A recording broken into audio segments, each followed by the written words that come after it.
Hey guys, RTT back here for the video guys, and today I want to give my review of the Oculus Quest 3 after 24 hours of use. And I'm going to start this off by saying, if you guys are new to the channel, I am a huge VR fan. I've owned the Oculus Quest 1, the Quest 2, and now the Quest 3. I've also owned the Quest Go. I'm sorry, not the Quest Go. The Oculus Go. I've owned the Rift S, the Rift. I've also owned the Oculus Pro. Ironically enough, a lot of different names there. I've owned every single, Oculus VR headset possible. So I am a very, very big fan of all these products. Whether you're talking about, again, this product or that product, I love all of them.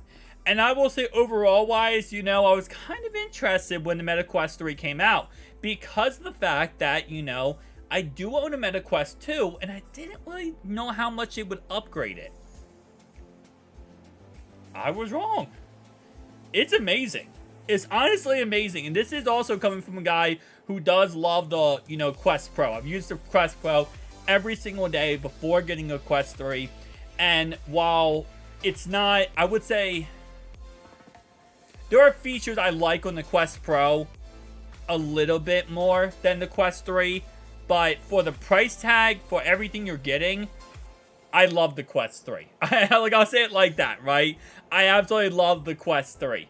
But let's go ahead and talk about it and break it down. So starting off right away, it's a little bit different when you're getting into the Quest 3. And the reason why I say that is because when you go into the main menu, instead of seeing like a nice horizon or a nice backdrop of, a library or wherever you have your scene set up, it's actually the pass-through menu.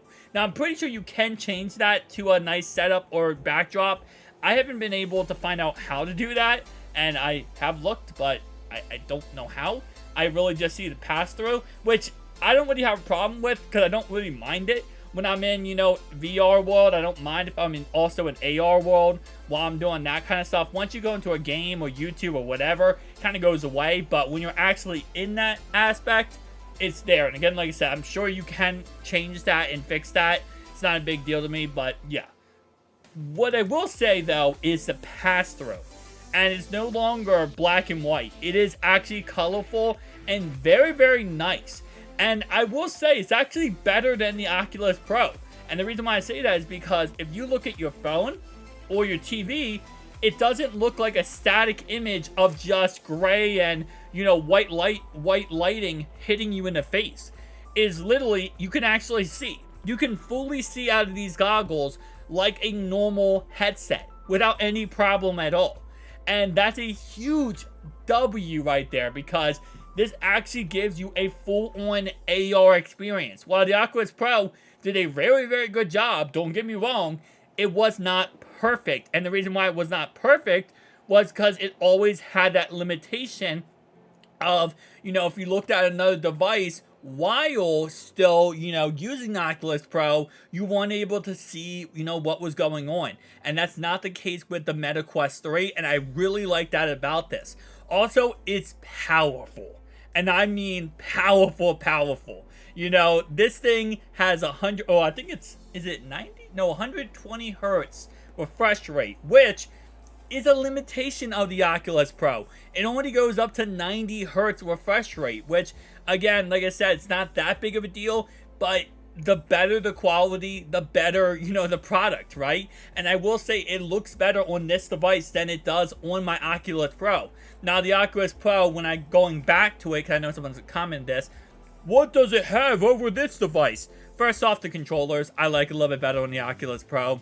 I still love these controllers. I think these controllers are very nice. And I like them a lot better than the MetaQuest 2 when it comes to, gigantic circular thingy. But I still like the Oculus Pro a little bit better when it comes to controllers.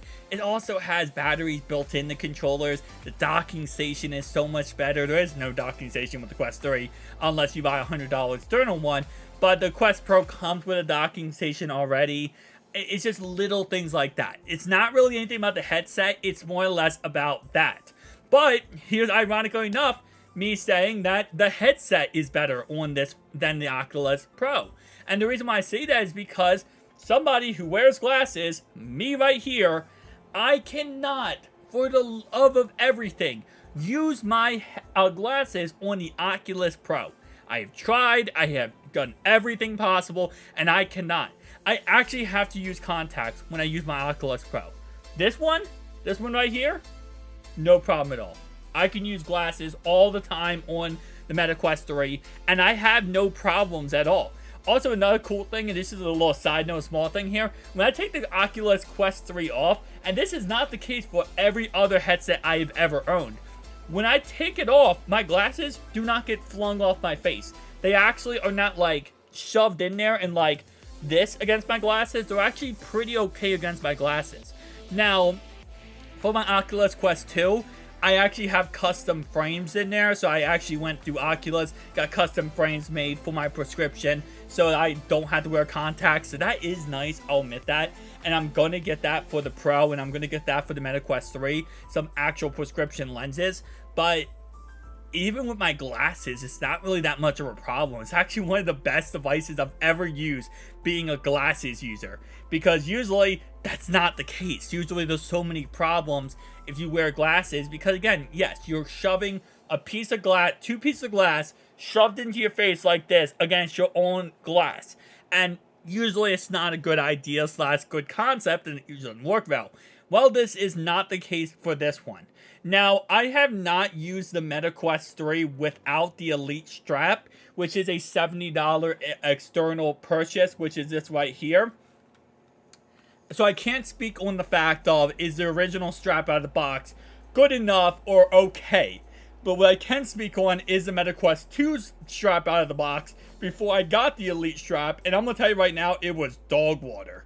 So I'm not sure about the Meta Quest 3's strap out of the box. I never got a chance to use it. I didn't want to.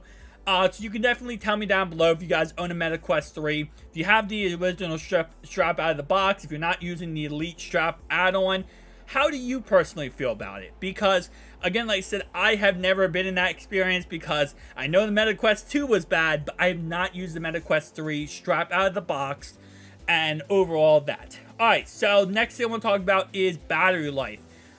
Battery life's not that bad. It's up to 3 hours of battery life, which is actually, I think, 0.7 hours more than the Meta Quest 2. We're getting into that, guys. You could, of course, plug it in and use it while it's charging, so if you're close to an outlet, you can still plug it in. I know that kind of takes away from the experience, because the point of this device is that it's not tethered, it's not a Rift S or HTC Vive that, you know, is connected to a PC. It has its own little, you know, processing unit in here, but if you want to play more than 3 hours at a time, then you're gonna have to do that. It does kind of suck, but it is what it is. You know, you kind of can't get away from that. Now, I will say, overall wise, the device on your head is not heavy. And I know that sounds weird to say, but we have seen devices in the past that are very, very heavy on your head. And it gets to a point where you feel like you're holding up a cinder block on your head in order to, you know, play VR. And as, you know, time has gone on and experiences have gotten better and better with VR, we are seeing more and, you know, pretty much enhanced features being put into these smaller type devices, and I really do like that. And again, like I said, would I recommend the Meta Quest 3?